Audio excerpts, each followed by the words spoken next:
Here's a 50-year-old reel-to-reel tape, the Rolling Stones, Exile on Main Street. It closed this afternoon at $6.85. $685 for an album. Why would somebody pay that money when you can get a CD for $10 and probably get a really good album, LP vinyl, for $20? Why do they do that? Because there's no format or sound like reel-to-reel tape. Unsurpassed. 50 years later, still can't beat it.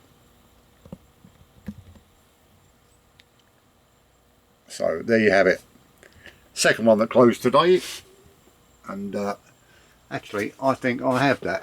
Let me see if I've got Exile on Main Street. Now, let's get some light. Yes, I do. Look at that. I've got 3 of them. Ta-da! There you have it.